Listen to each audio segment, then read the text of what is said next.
Hello, guys and gals, me Mutahar, and do you ever wish there was a digital version of Ozempic for your computers, ladies and gentlemen?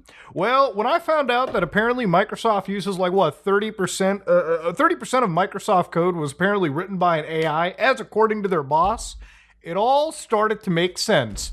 Now, there's a lot of things that Windows does where I feel like they introduce features that nobody really asked for. Things like, Windows Recall, and amongst a whole bunch of other things that have turned this once beautiful operating system into a bloated carcass. Now, of course, one of my favorite operating systems is like Windows XP. Somehow back then on 256 megs of RAM, this is 2 gigs of RAM, 1 core. And this thing is performant. It just flies through everything. And generally, I have a Windows XP virtual machine, not just to relive nostalgia, but to play really old games under it sometimes, where, again, we're not dealing with compatibility problems. Sometimes I just run shit in here to make sure it just works, out of the box. I don't want to deal with configurations and anything. But, when I look at, web browsers of today, it's crazy that a web browser now, I think is a higher system requirement than Windows XP and a lot of these older little operating systems. But now moving up to Windows 10, Windows 11, the bloat is pretty real. And one of the questions I get asked is, Muta, how do I debloat my operating system? How do I make sure that it actually functions properly? How do I make sure I get rid of all the fat? What is that digital Ozempic everyone's been talking about? Now, you might be like, but Muta, why would one need to debloat a system? To give you an idea, I'm somebody that uses Linux, but Linux is not a perfect operating system, as nothing really is. And in fact, when it comes to things like gaming, for instance, there's actually a lot of negatives that come with Linux gaming. Generally speaking, if you have an NVIDIA GPU like me, you're probably going to have some level of performance loss. But sometimes there's some really secret W's that actually end up coming through the trough. So for instance, Cyberpunk 2077 is one of my favorite games. It's also one of the best looking games that I've probably ever played. And when you crank up the settings all the way to max with super intense ray tracing, it is genuinely a mind-boggling experience how a game can look this good. But of course, I did some benchmarks with the in-game tool, and I was actually a little bit surprised. So inside over here, I used the actual in-game benchmark. I basically set the settings to maximum, ran the game at 1440p, and of course, I did not enable any form of ray tracing. The only thing I enabled was DLSS at a performance level between both of the systems, so that no variable was really all that different. Now, surprisingly, underneath Linux, I ended up getting 107 frames per second on average. With Windows, I ended up getting 81 frames per second on average. So again, ladies and gentlemen, that's a pretty substantial difference in terms of how smooth that experience can be. Looking at the minimum frames, I was looking at around 70 frames per second on Linux and 63 on Windows. And of course, when it came to the max, somehow I hit 150 on Linux, but I hit 95 on Windows. So surprisingly speaking, it really comes across that under my testing and my system, believe it or not, ladies and gentlemen, Linux is somehow faster than Windows for one of the most heaviest games. But you might be like, but Muta, what about that ray tracing you were talking about? And this is where I was also a little bit shocked as well. So I did the benchmarks again, and I enabled every single option underneath the system with ray tracing up to the psycho level, except I didn't put on the path tracing, I just left it to maximum ray tracing, and surprisingly, Linux was still faster. Underneath these benchmark tests, ladies and gentlemen, Linux is somehow at 76.2 frames per second average. With Windows, you're looking at 64. Surprisingly, on the Windows side, I'm at 54 frames per second minimum and a 60 frame minimum on Linux. So surprisingly speaking, even with all of the bells and whistles attached, I have found one of the toughest games, one of the most performant, ripping games, running actually better underneath the Penguin. And this actually shocked me a little bit because I tested other games underneath Windows, and I would say the performance sometimes can be inversed. Now, what I'm doing over here is setting up a virtual machine with a graphics card pass-through. I've talked about it in the past, but I kind of have to do this, especially when playing a lot of recent performant games. Games that have things like ray tracing or path tracing as a near requirement at this point. And generally speaking, the reason I got to go through with this is obviously I have to have technologies like frame generation and upscaling. And it's not like this doesn't exist underneath Linux right now. It's just a lot better and smoother of an experience in Windows. Alongside modding games, which are just substantially easier to do in Windows even to this day, although it's getting better, you might be wondering, okay, well, how do you trim the fat off Windows and get a better experience without sacrificing the functionality or the usability and stability of the system? You absolutely can trim the system down, and in some cases, I think if you have a lower end system, you probably are required to if you want to get an extra couple years out of your system. So I made a video in the past where I showed different versions of Windows 11, like gamer-oriented builds that you could download and install onto your system that already came debloated.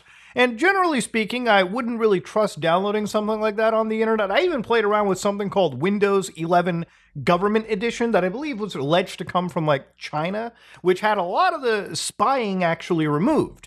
Turns out it was some person who actually ended up putting together a deflated version of Windows, and it didn't have anything to do with Windows officially, okay? So it was something that somebody jerry-rigged together.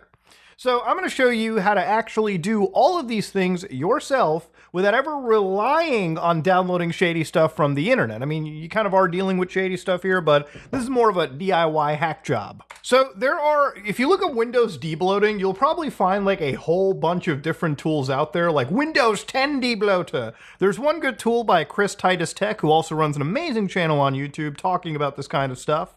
But of course, there's GitHub projects like this where it's really simple. Like you can just run one actual thing in terminal and then basically go through this entire list.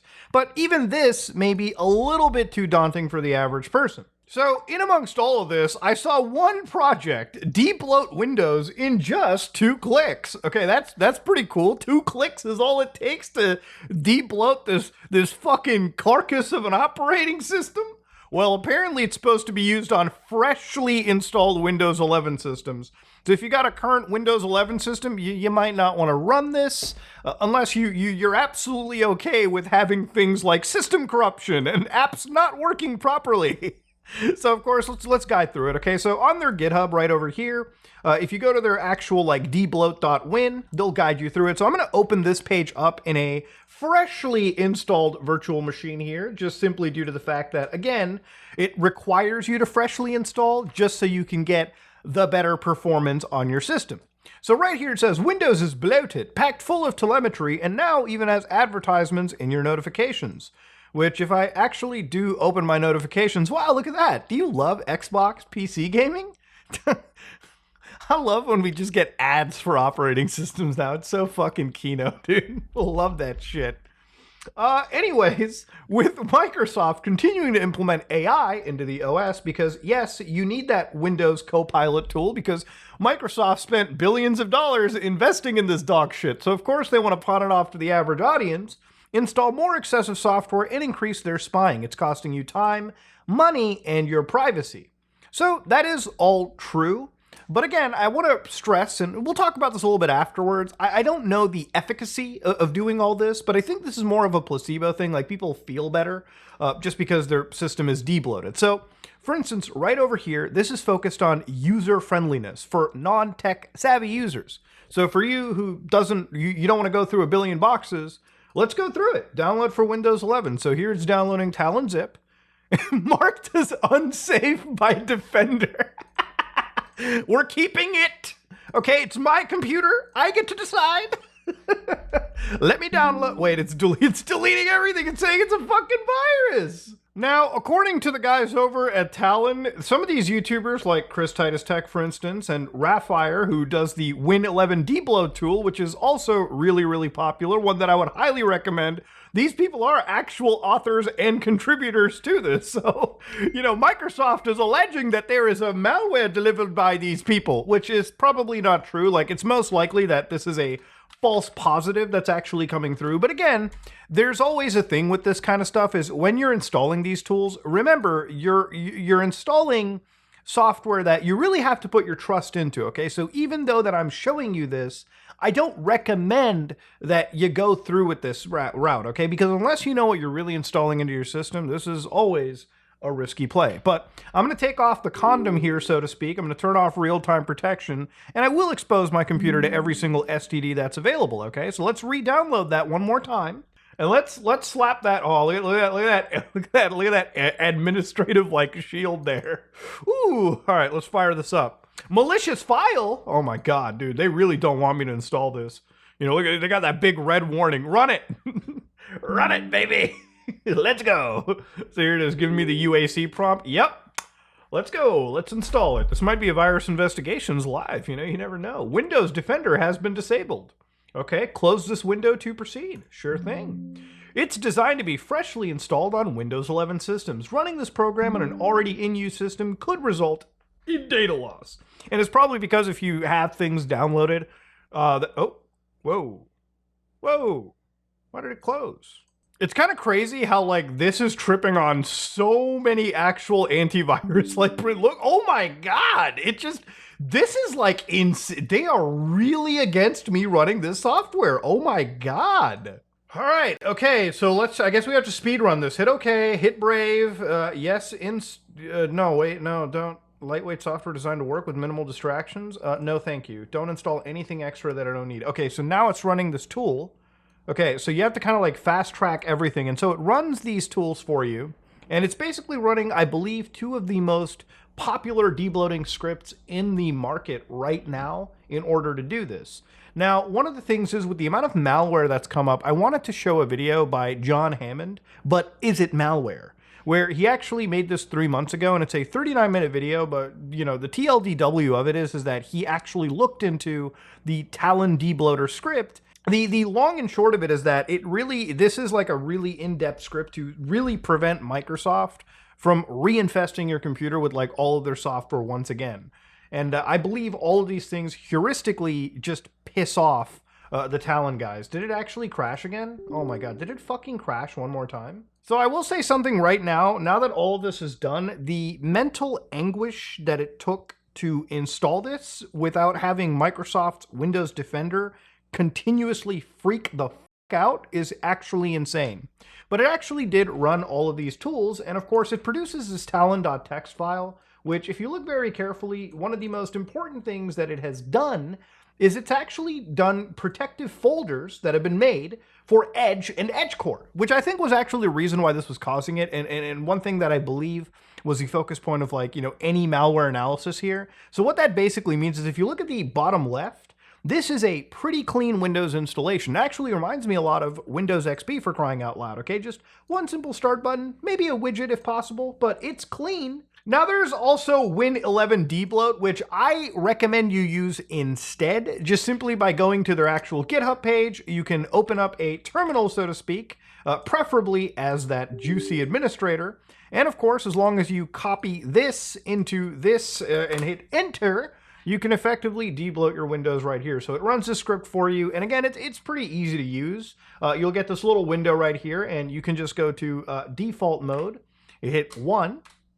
And of course, it'll tell you it's going to remove the default selection of apps. It's going to disable telemetry, disable Bing search, disable Copilot, everything imaginable, and just hit enter. So of course, it'll be like system restore is disabled. Since I'm on a VM and I don't want to waste more time, hit no. Just do what you have to.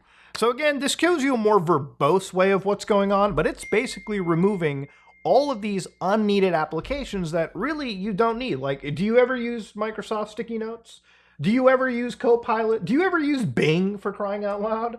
Well, you probably don't want to deal with it, okay? I've never even heard of what the fuck Clipchamp is, but I'm getting rid of it. Now, when all of this is effectively done, it'll just do a final cleanup, and lo and behold, ladies and gentlemen, you now have one of the most gutted systems that God has ever seen when it comes to Windows 11. Now, if you look very carefully, all of the features in this have been completely removed, okay? So, for instance, if you look up Copilot, that doesn't exist. The AI isn't there. Things like Skype, which should have been removed, have been gone. Things like all those Candy Crush, TikTok advertisements, All of this is completely gutted, and it is now a more efficient system.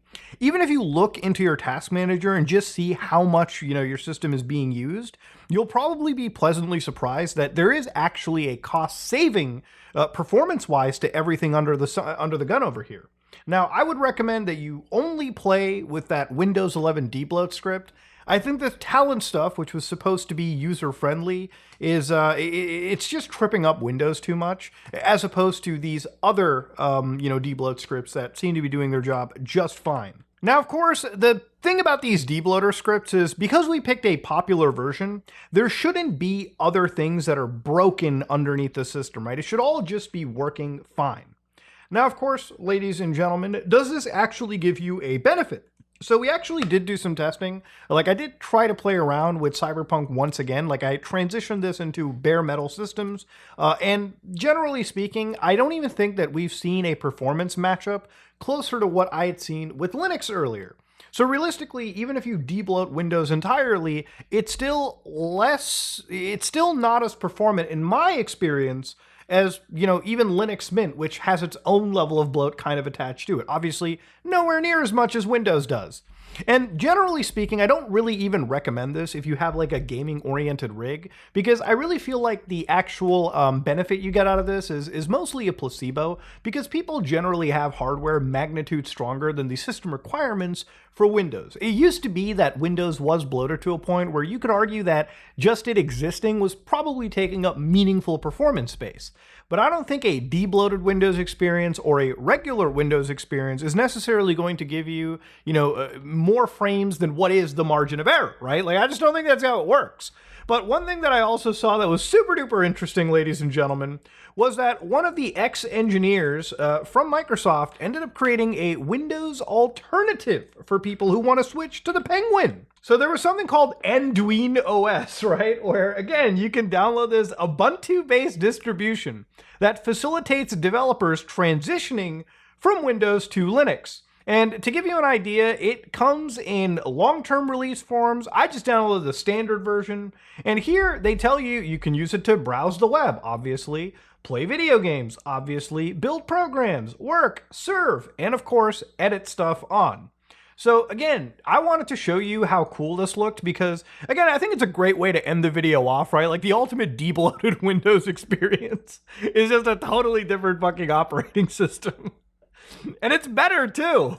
So immediately when you install Anduin OS, all right, you just log into your account, and boy, oh boy, I'll tell you right now, you would be shocked to probably at first identify the difference between good old Windows 11 and this. So when you start it off, one thing to note is they've got the similar taskbar over here, so you press that start button, and boy, it looks dangerously close to Windows 11.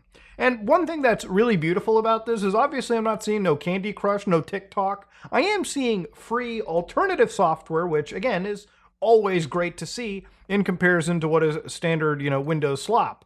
And of course, the actual similarities kind of end there when you open any program. Like, this does not resemble a Windows Task Manager. It's just a lot better, so you don't have to worry too much. But of course, you want to get access to cool software, there's a cool little app store in the bottom. And of course, this allows you to get your system updates in amongst your actual games like Steam or Discord or any productivity software, so to speak. And I'll tell you right now, it's already a lot more performant as well, too. So I think for a lot of people who are like, man, Linux seems so dastardly confusing.